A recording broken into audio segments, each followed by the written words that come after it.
Hello to my dear friends, how are you? I'm looking to see if there's any light in this camera because the light is supposed to be in front of you and the light is off to my side and in back of me. I've been a little bit chewed up by a cat. I'm not sure you're going to be able to see very much, but before I tell you the story of being chewed up by a cat, I want to tell you that this time next week I'm going to be home. So in just a few more days next week, it's March the 7th. It's almost 9 p.m. tonight, so I'll be home in a little bit. Let me see. Okay, I had plenty of time. I freed up some minutes on my phone so that I could record, because I have a habit of, you guys know, of not having enough time to not having enough room on the phone to record. It is on the agenda to get Micah on a video first thing. So if I can, and it works out when I get home on the 17th, not the 17th, the 7th, Wednesday the 7th, I'm hoping to go live between 3:15 and 3:30, and the two of us together will see Micah live, seeing me for the first time after about 6 weeks. Hopefully that works out well. That is the plan right now. So you can mark your calendar, 3:15 to 3:30 Central Time, March the 7th, that is when Micah will be getting home on the van. So that's that. I just talked to Micah tonight on Skype. William called me on Skype and I got to talk to Micah. Micah's doing very well. She was getting ready to go to bed. She'd already had her shower and her CNA was just cleaning up and making sure she had a chance to say hello to Mom first. And I'm going to hit the ground running when I get home. On Wednesday when I get home, I'm going for a financial workshop on Wednesday night in Plattsmouth. That's about half an hour from where I live. The next day there's a meeting for Micah, and then the list kind of goes on, and I'll tell you a little bit more about that. Micah will be going to the dentist. I already have an appointment for her. I made dentist appointments for everybody in the house just a few days ago. Okay, so now let's talk about the bitten up by a kitty. The kitty is about 2 months old. Okay, so I'm not sure what you can see. This finger is the worst finger, and it looks much better. It's been really sore and inflamed. It's been really hard to bend it. It hurts to do this, but not real bad now.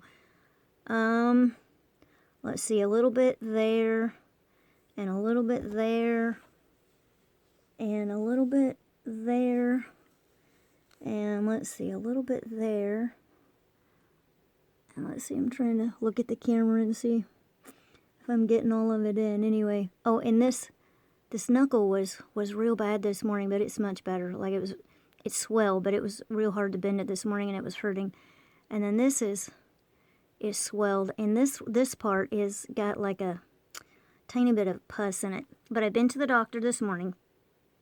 I got a tetanus shot, and I'm on an antibiotic, and then I'm using a triple antibiotic on my bites and my scratches. I'm also using tea tree oil. Tea tree essential oil is an antiseptic. It's got antibacterial properties to it, so I'm using that also. The tetanus shot, I've had one within the last 10 years, but the nurse's assistant that I saw today, she said, no, nurse practitioner is who I saw. She said that if you get stitches or if you get a bite, that you have to get a tetanus shot, even if it's been within the last 10 years. So I called my doctor's office in Nebraska, and I went ahead and got another one today. Didn't even hurt. They put it in my hip, and I was like, oh, I just thought it was going to hurt, and I mean, it was like she barely touched me. Like, I couldn't believe that it didn't hurt. And it still doesn't hurt, so that was really good. So, let's see. Then we had, so we went to the doctor, and then we went to Walmart, and then we went out to eat. We went to a restaurant called Four Seasons, and I had the most amazing. Have any of you guys ever eaten or heard of cream of asparagus soup? I can eat asparagus any way you serve it. Fresh, frozen, in a can. It doesn't matter how you eat it. I like asparagus. Any way you can serve it, I'll eat it.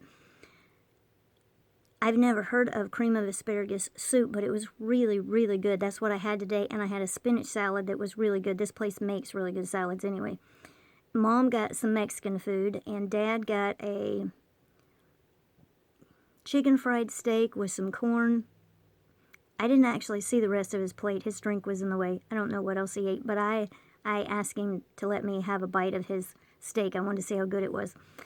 The breading was rather plain. It just needed salt and pepper on it. So lunch was really good, and then we came home. We put up all the groceries, and then we had to make the call to the sheriff's office, and they came out. So we're thinking of all these different scenarios, because generally what happens if you've had a bite by an animal, they will quarantine this animal for 10 days if it hasn't had a rabies shot. This is what happened with the cat. The cat is a feral cat from outside, so it's not a tame cat. But it got a really bad infection in its eyes, and the eyes are so swelled that they're swelled shut, and the cat couldn't see me. So I was able to pick the cat up, bring it in, put it in a cage. We took it straight over to the vet on Tuesday morning. So I caught the vet on Monday. I caught the cat on Monday. We took the cat in on Tuesday morning at 8 o'clock. And then we get a call. So we went in and said, okay, can you give it the shots and spade it and take care of it and just do everything? Because the cat's about 2 months old. So we go pick it up, and he said, I gave it an antibiotic shot, and then I'm taking care of it. And giving it daily antibiotic pills, and then I'm putting steroid drops in its eyes.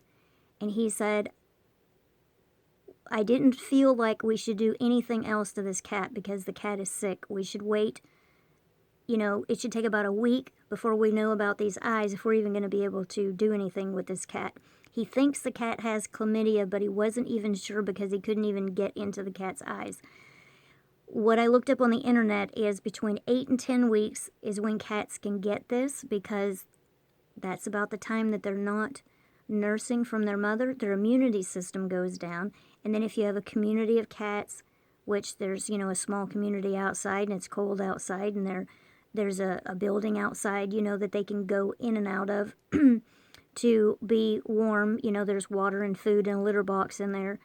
And then there's also a place outside that they like to go to. And you know how cats are. Cats just, kind of huddle together. So, from what I read, that is kind of how they get it. Adults don't usually get this, and it's not the same kind of chlamydia that adults do get. It's something separate for cats. Adult cats don't get this either. So humans don't get it, and adult mature cats don't get it either. This is just specific to this 8 to 10 week old cat. So, hang on. Let's see. I've completely lost my train of thought here. So I caught the cat, we took it to the vet, brought it home, and I'm caring for it. Mom and Dad have cats and dogs here that interact. They don't have a problem.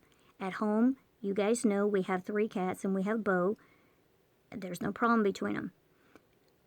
Well, the cat can't see, but there was a dog close by. So I have the cat out of the cage, and I'm petting it. I've just given it its eye drops, and I'm petting the cat, and the cat's, purring, and we're making a friendship here.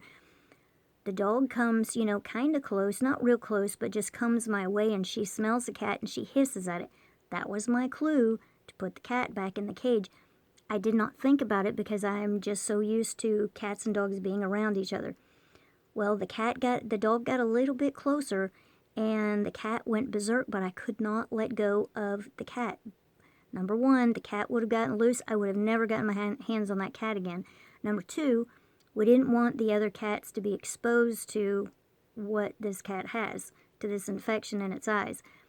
There was no way I could let go of the cat. So I'm holding it in my lap, and then there's a cat post next to me, and it kind of got around the cat post, and I'm able to somehow hold on to its leg, and I'm trying to get my other hand in there, to grab a hold of it, and it just, lunges out, and, you know, keeps grabbing me and biting me and scratching me, and somehow I got it out from there.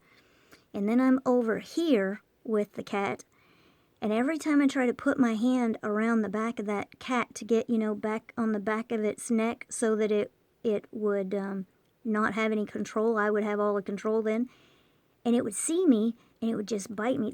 This finger is as bad as it is because it had a vice grip on my finger, and it would see my hand come around on trying to come around, and it would just, you know, start fighting a little bit more. And eventually I was able to pick it up. All I knew is that I could not let go. I was able to pick it up and put it in the cage and close it. And then the next day, I didn't know how the cat was going to respond to me, but the cat has been fine ever since. This happened last night, so this morning I went down, gave it its medicine. The drops are 3 to 4 times a day. The cat's fine. The cat loves me. It purrs, you know, and how they, you know, how they knead their paws, and it's just kneading away, and it's happy. And it'll meow to me, and I'll come over, and I'll just open the cage. Like if I just put it back in the cage, I'll just open the cage and just put my hand in there and pet it. And then I'll close the cage and it'll just settle right down. Okay, I've been talking a long time. It's been 11 minutes. Anyway, that's the story of how, to show you that part, you know, that's was kind of hurting. That's why I looked down. So that is the story of me getting chewed up by a 2-month-old kitty. But all is well. Oh, back to the sheriff coming. So, and back to the rabies shot. So, the cat did not get a rabies shot because the vet didn't want to do anything else with the cat except what we were doing. Nobody anticipated this happening. When a cat doesn't have rabies shots and it bites somebody, then they generally take it from the home, and then you have to pay for it to be quarantined, but the cat needs this medicine. So, you know, we were just thinking of all these different things. You know, if it goes to Humane Society, they might not take care of it. The regular vet would take it and take care of it, but the regular vet's out for a week, the one that treated it. Mom's been using this vet for 20 years. So, we're going to, so the sheriff that came out today was very, very nice. He said, well, it looks like you're responsible. You've done everything that you could have done. I'm not going to fine you. You know, you just keep the cat quarantined for 10 days. In that 10-day time, you can tell if a cat has rabies. And then if the cat has rabies, then I have to take a rabies shot. We're pretty sure the cat doesn't have rabies, but it's something that you just really don't know. So we'll just have to wait and see what happens in the next 10 days. But right now, we're going to assume that it doesn't. And if it does, then I have to have 4 rounds of rabies shots. They're super expensive, and it's hard to get insurance coverage, according to the nurse practitioner this morning. Right now, all is well, and I'm feeling much better than I did this morning. My finger looks pretty red right now, but earlier it was really, really red, and it was really, really swelled, but it's not hurting as much as it was for about half the day today. That is my news, and I hope that you had a great day. This has been a really long day for us. Starting last night. It was started last night and gone into today. It's about 9 o'clock right now. I hope you guys are well. I can't wait to be live with you next week. And I will talk to you soon. I will look to the hills from whence cometh my help, for my help cometh from the Lord, who made the heaven and the earth. And I will talk to you soon. Bye-bye.